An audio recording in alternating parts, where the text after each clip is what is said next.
Bagong loan application na mabilis mag-apply at madaling maaprubahan? Nagpapalaw ng up to 50,000 pesos pero sa first-time user pwede ng 2,000 pesos. Chinek ko SEC and CIC compliant. Currently may 4.7 na ratings. So yung pag-uusapan nga natin ngayon na loan application ay ang LF Lending. At requested vlog nga din pala to na sabi niya is para view naman ng LF Lending. Nakita ko sa ads nila, fast approved daw. So plan to apply, needed lang po. So panoorin nyo yung video na to hanggang dulo at silipin natin kung ano ba yung requirements na to.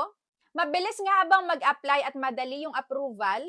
So in short, maaasahan nga kaya sa oras na pangangailangan. So ayun na, simulan na natin. So hi guys, welcome back again to my YouTube channel. At kung bago ka pa lang dito, huwag mo kalimutang mag-subscribe at pindutin mo na din yung notification bell para lagi kang maging updated sa mga next uploads ko. At kung may bago ka din na loan application na nakikita at gusto mong applyan, comment down below para ma-review ko muna para sa inyo.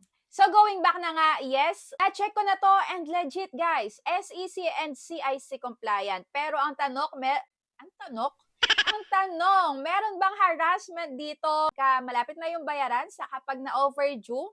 Dahil hindi lahat ng SEC and CIC compliant is wala ka ditong marereceive na mga pananakot. So meron at meron pa ding mga nakakalusot. So yun, check na nga natin at chinek ko sa may pinaka-application nila, yung term pala dito is merong 4 terms, may 5 terms at may 6 terms.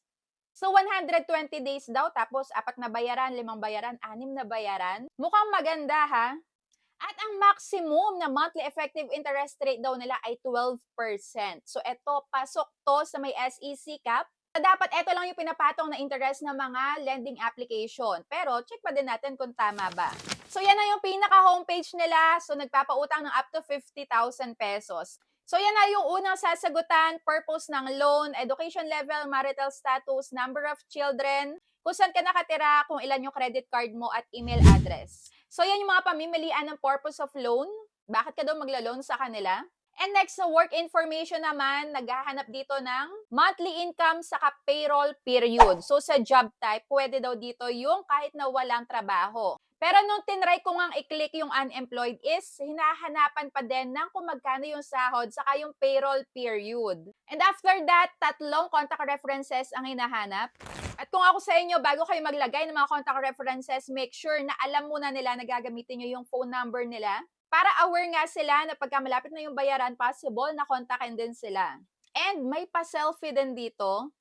So sa may ID type naman, mas higher credit daw, mas mataas ang approval pagka UMID ang gamit, SSS ID, driver's license at national ID. Pero kung wala ka doon ng mga nun, ay pwede rin ng PRC passport, TIN, postal ID, voters ID, pag-ibig, PhilHealth. So, ayun, pipicturean lang yung harapan at likod. And then, ayan na, thanks for applying. So, nire-review na ang ating information para makita kung magkano ba ang credit limit natin. So, ako nga ay na-offeran ng 500 pesos up to 2,000 pesos. At eto pala, okay, so nakalak pa yung ibang longer terms. So, ako dito merong 3 terms na offer sila for 125 days. So, dito, i-check ko muna yung pinakamaliit, syempre. So, dito sa may 500 pesos, ang pinaka-total lang na babayaran ay 590. So, lumalabas na 90 pesos lang yung pinaka-tubo nila. Mukhang maganda, guys, ha? Tapos, yung amount received ay buong matatanggap. Chinek ko naman yung repayment. So, meron ditong 15 days na interval. Ayan, every 15 days. At sa may unang pagbabayad ko dito, kung 500 pesos ang igogo ko ay 294 yung unang pagbabayad at yung pangalawa, 294 din. So, dito sa may pangatlo, kung babalikan natin, 3 terms daw. Pero dito sa may pangatlong term ay mawe-waive naman na pag nabayaran on time yung una at pangalawang pagbabayad. So, parang wala lang ding saysay. Dahil 2 pesos lang naman yung babayaran. At kung 1,000 pesos naman ang igogo ko dito, yung pinakababayaran ko ay 1,180 lang. Mukhang maganda. Mukhang nakakaakit utangan to, no? Kasi ang liit lang na lumalabas na tubo. Pero syempre, to receive is to believe. Hanggat hindi natin nare-receive yan, medyo may trust issue tayo dyan, di ba? So, yung babayaran ko dito sa 3 terms ay hindi din talaga 3 bayaran dahil yung pang-last is mawe-waive na nga daw. So, sa unang pagbabayad dito, 589, Sa pangalawa naman, 589 din. At last but not the least, kung 2,000 pesos naman ang utangin ko ay ang pinaka full amount na babayaran ko, 2,360. At the same, yung pangatlong pagbabayad is mawa-waive. Pero ang unang pagbabayad ko ay 1,178 at yung pangalawa, 1,180. So kayo, ano yung masasabi nyo dito sa may loan application na to? So kung kayo to, i-go nyo na ba? Pero sige, para malaman natin kung okay ba talaga siya, kung i-approve ba, kung magkano yung in-offer sa atin, ito 2,000 ko na. Sige, go na to. Dahil mukhang maganda, para makita nyo din. So dito sa may loan agreement nila, binasa ko muna bago ko i-agree at green flag sila dito dahil hindi lang siya basta definition of terms kagaya nung iba, na may masabi lang na may loan agreement na inagreehan tayo pero wala namang disclosure. Hindi pinapakita yung details ng loans natin. Pero dito, in fairness, okay sila. Nandito lahat yung disclosure nila, yung loan terms and agreements talaga.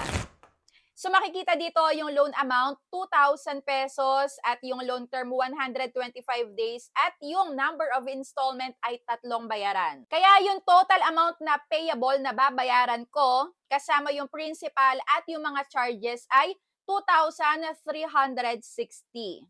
At sa may late payment, o di ba? Kumpleto. Meron ditong penalty rate na 0.5% per day on the overdue outstanding amount. So ayan na nga, after mag-loading is nagpapa-rate muna sila at ako hindi ko muna to re-ratean hanggat hindi ko napapatunayan na ganun talaga yung marereceive ko. So ayan na nga, mag-antay-antay lang tayo and habang nag-aantay nga pala ako, nagbasa-basa muna ako dito. So dito sa loob ng application nila, meron pa silang pa-LF rewards. So kagaya nito, 3,000 points to redeem. Itong payment discount na 10 pesos. So ayan na nga, after ilang minutes ay, totoo nga kaya na fast approval? So ako nga po ay, hulaan nyo, rejected ang person. Akala ko naman fast approval dito. Yes, easy to apply pero ang bilis namang mag-reject. Why naman kaya? So aantayin ko pa ulit itong susunod na pag-a-apply ko dito and gagawin ko ulit ng video. Gusto ko nga malaman kung okay siya. So, hindi naman nagtatapos dito yung pagre-review natin. Kahit na ako ay not approve is gusto ko malaman kung ano ba yung totoo talaga. Nagbasa-basa ako sa ratings and reviews and to be fair enough, binasa ko din itong mga 5-star.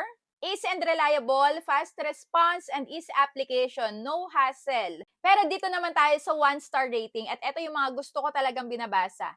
So, eto na nga, easy to apply and super fast rejection. Next, looking forward, if my loan is approved, unfortunately, I was rejected automatically. No hassle loan application nga ba? Pero parang hindi naman. Gagawa natin to ng part 2 at i-update ko kayo kung kamusta ba tong loan application na to. Pero for now, is hindi ko to maire-recommend pa sa inyo 100% dahil ang bilis naman niyang mag-reject. Guys, comment down below kung kamusta sa inyo yung loan application na LF Lending? At kung na-try nyo na, please comment down your experience. And bago tayo mag-end, share ko muna sa inyo yung ginagamit ko nga na desktop fan. Dalawa nga yung binili ko dahil sobrang mura nito. Ito yung fan, handheld fan na sobrang walang kaingay-ingay. Click nyo yung link dyan sa my gilid. Thank you for watching and see you on my next vlog. Bye!